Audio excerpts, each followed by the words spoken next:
हिमाचल प्रदेश मंत्रिमंडल की बैठक गुरुवार को मुख्यमंत्री सुखविंदर सिंह सुक्खू की अध्यक्षता में आयोजित की गई। बैठक में कई बड़े फैसले लिए गए हैं। करीब 5 घंटे चली मंत्रिमंडल की बैठक में 36 एजेंडों पर विस्तृत चर्चा हुई। मंत्रिमंडल ने डॉ. राजेंद्र प्रसाद राजकीय चिकित्सा महाविद्यालय टांडा में विभिन्न श्रेणियों के 462 पदों को सृजित करने और भरने का निर्णय लिया।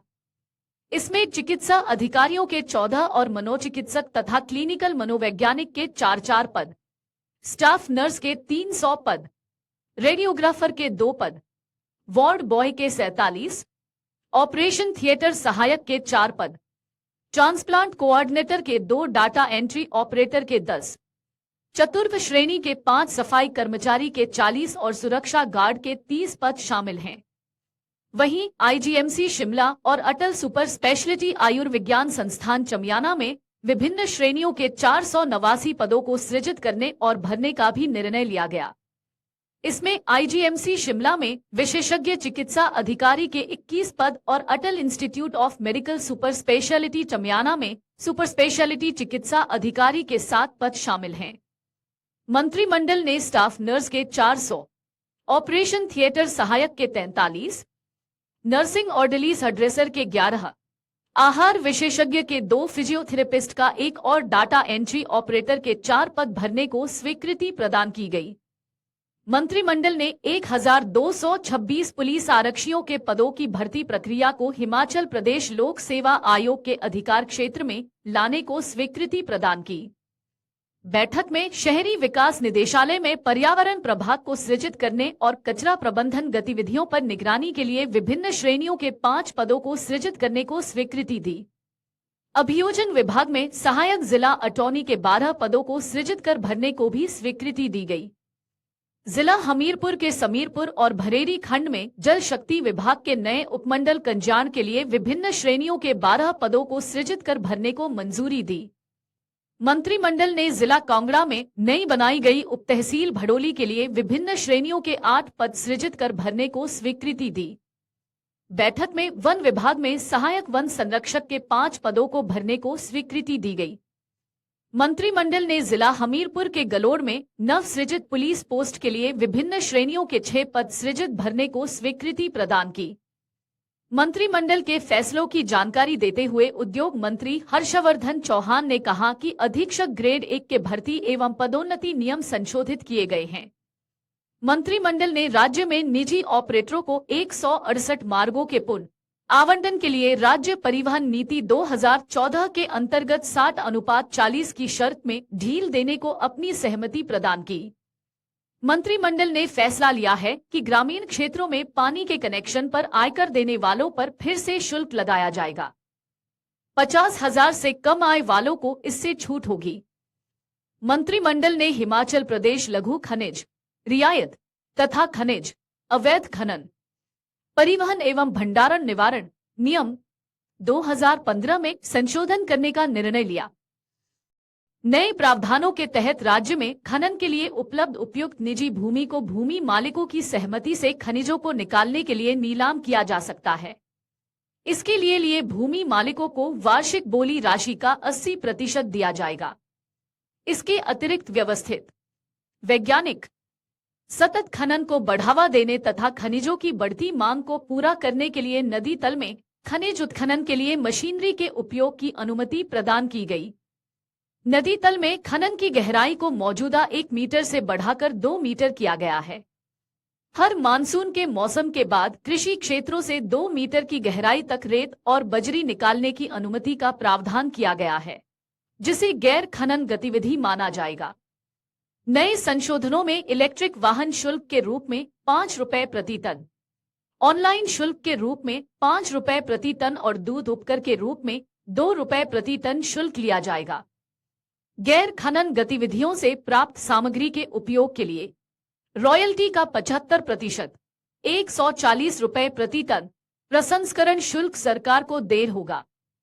राज्य में प्राकृतिक खेती को बढ़ावा देने के लिए मंत्रिमंडल ने रसायन मुक्त उत्पादन और उत्पाद के प्रमाणीकरण के लिए क्लस्टर आधारित दृष्टिकोण को अपनाते हुए हिम उन्नति योजना को लागू करने का निर्णय लिया है। इस योजना के अंतर्गत लगभग 50,000 किसानों को शामिल करने के लिए 2600 कृषि समूहों को स्थापित करने का लक्ष्य रखा गया है। यह योजना कृषि समुदायों की आर्थिकी को मजबूत करने के लिए आवश्यक क्षमता निर्माण, प्रशिक्षण और वित्तीय सहयोग प्रदान करेगी। इसके अलावा प्राकृतिक खेती से उगाए गए गेहूं को 40 रुपए प्रति किलो और मक्का को 30 रुपए प्रति किलो खरीदने की योजना है। मंत्रिमंडल ने पशुपालन विभाग में ग्राम पंचायत पशु चिकित्सा सहायकों के मुद्दों के समाधान और सिफारिशें प्रस्तुत करने के लिए कृषि मंत्री प्रो चंद्र कुमार की अध्यक्षता में एक उप समिति का गठन करने का निर्णय लिया। राजस्व मंत्री जगत सिंह नेगी और उद्योग मंत्री हर्षवर्धन चौहान इस उपसमिति के सदस्य होंगे। बैठक में निर्णय लिया गया कि एचआरटीसी बसों में रियायती सुविधा का लाभ उठाने वाले सभी पुलिस कर्मियों, जेल अधिकारी, हिमाचल प्रदेश सचिवालय सुरक्षा सेवाएं स्टाफ को एचआरटीसी बस में यात्रा के लिए यात्रा की प्रतिपूर्ति प्रदान की जाएगी। बैठक में मंत्रिमंडल के सदस्यों ने इस वर्ष 1 अगस्त को कुल्लू, मंडी और शिमला जिलों में बादल फटने की घटना में जान गंवाने वाले लोगों को श्रद्धांजलि दी। मंत्रिमंडल ने शोक संतप्त परिवारों के प्रति संवेदना व्यक्त की।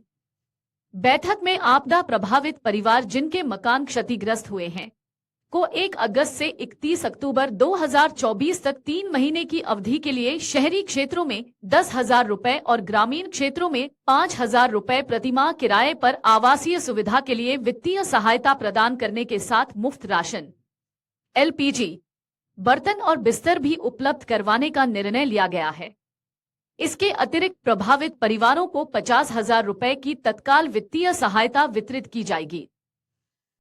बैठक में राज्य कर एवं आबकारी विभाग को 2 अलग अलग विंग में पुनर्गठित करने के लिए व्यापक मार्गदर्शक सिद्धांतों को मंजूरी दी।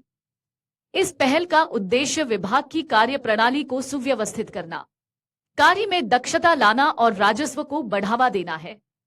जनवरी 2024 में सरकार ने आबकारी और माल सेवा कर जीएसटी 2 अलग अलग विंग गठित करने को मंजूरी दी थी।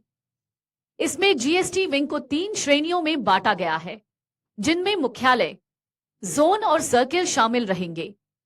एक्साइज की 4 श्रेणियां होंगी, जिनमें मुख्यालय, जोन, जिला और सर्किल के विभाग शामिल हैं। प्रदेश सरकार ने अधिकारियों और कर्मचारियों के कामकाज की समीक्षा भी अब सख्ती से करने का फैसला लिया है। इसके लिए मंत्रिमंडल ने वार्षिक प्रदर्शन मूल्यांकन रिपोर्ट एपीएआर नियम 2024 की अधिसूचना को मंजूरी दी है। इसका उद्देश्य कार्य का गुणवत्तापूर्ण मूल्यांकन करना है। नए नियमों के अनुसार डिस्क्रिप्टिव ग्रेडिंग के स्थान पर न्यूमेरिकल ग्रेडिंग के आधार पर हर वर्ष 31 दिसंबर से पूर्व मूल्यांकन किया जाएगा। इस प्रणाली का एक उद्देश्य कर्मचारियों के गुणों, लक्षणों, शक्तियों और कमजोरियों के बारे में उच्चतर अधिकारियों को जानकारी प्रदान करना है, ताकि उन्हें उन दायित्वों को सौंपा जा सके जहां उनकी योग्यता का सबसे अधिक उपयोग किया जा सके। हिमाचल प्रदेश मंत्रिमंडल की बैठक गुरुवार को मुख्यमंत्री सुखविंदर सिंह सुक्खू की अध्यक्षता में आयोजित की गई। बैठक में कई बड़े फैसले लिए गए हैं।